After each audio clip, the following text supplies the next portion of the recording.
อะไรกว่าใหม่เลยแค่มันต่างบารมีร่วมกันจะไม่เนาะถ้าเป็นของเขาจะไปตายอย่างเขาเนาะมันเขาให้เนาะตอนนี้เราเขาไปสบายกว่า คิดฮอดน้ำตุ้งมือ คิดบ่เห็นดอกคิดธรรมดาคนเคยหักกันเขามีความดีอะความดีเนี่ยความดีนั้นไม่ตายของดีแต่ความตายเที่ยงแท้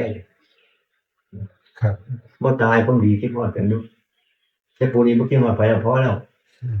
หมดกรรมแล้วหมดผลเห็นไม่ออกเห็นไม่เห็นได้เป็นญาติทั้งหมดบ่เห็นเป็นศัตรูเลยผู้หญิงคือคุณแม่ท่านชายคุณพ่อมี2คนเขาบ่ยำนี้2คนนี่เขาลบผู้ชายจำไว้เด้อจะไปฆ่ากันได้ฆ่าผู้ชายตายทำข่าวพอเขาเนี่ย ข่ามียิ่งตายแล้วทำข่าแมวด้วยนี่เราจะคุ้นเราก็เนาะแต่บ่มี2คนเขาบ่ได้เกิดได้ย้ายแม่นบ่ แม่น ที่ห้าเกิน2คนนี่บ่มีดีเกิน2คนนี่บ่มีนี่บ่แต่เป็นทหารกับ2คนนี่ล่ะหากันแก่กัน2คนนี่ล่ะเอาไปหลวงปู่เทศน์ฟังบ่มีหมดหลายดอกเบิดโลกครับไปเบิ่งหมดดูว่ามี2คนนี่เฮาแปลกใจปู่ยังประเทศมันมี2คนเนาะ2คนนี่เลยว่าหมดโลกนับกรุงเทพนับบ่ถ้วนประเทศอยู่ในใจเนี่ยพอเฮาปลูกฝังเพิ่นได้เว้าถึงมันตอนแต่นจริงมันแก่เอาเท่าเลยทั้งนี้แนวเดียวบ่แพ้สิมาตามกันหมดตอนเดียวผมหมดบ่สิเอาลูกฝรั่งเลี้ยงมาเล่าเป็นเล่าเจ็ดเดือนเข้าใจจำไม่ได้มิตรพี่น้องของมันเนี่ยมันศัตรูดอกก็เห็นผิดคิดผิดมิจฉาทิฏฐิตัวนี้มันเป็นศัตรูกันเหยียดหยามกันฆ่ากันเนี่ยเขามึงอย่ามึงพ้นเราเขาเห็นผู้หญิงเขาเคารพที่สุดเนาะผู้ชายเคารพที่สุด2คนบ่เปลี่ยนใครแล้วกูอหิงสาปรโมธรรมโมอย่าไม่ละเด้เนาะ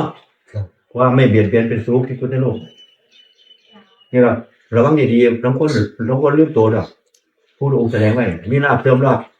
ต้องดีๆมียศเติมยศศึกษาเสริญก็ดีใจคนนี้ท่าถึงทุกในโลกทั้ง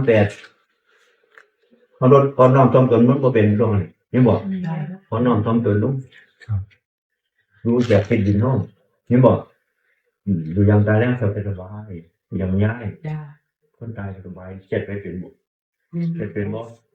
ทั้งคนเป็นบ่มีหน้าที่ตายแล้วพูดอย่างเรากิเลสมันตายลงกันแล้วมันตั้งใจได้เนี่ยกิเลสมันฟันเนาะมันรบกวนเนาะเนี่ยขาตายหรือว่าจะขาคนเนี่ยขากิเลสบ่บาปกลัวจะไปแล้วขามุขตัวซาบอกถามพี่น้องขามันจิ้มได้เจ้าก็คิดแต่สุดที่เราแง่คิดเป็นพี่ชายจะเป็นข่าวเมียตายข่าวคนหมาของลูกอ่ะข่าวลูกมัดอ่ะพ่อบอกว่าไปว่าอย่างข่าววิชา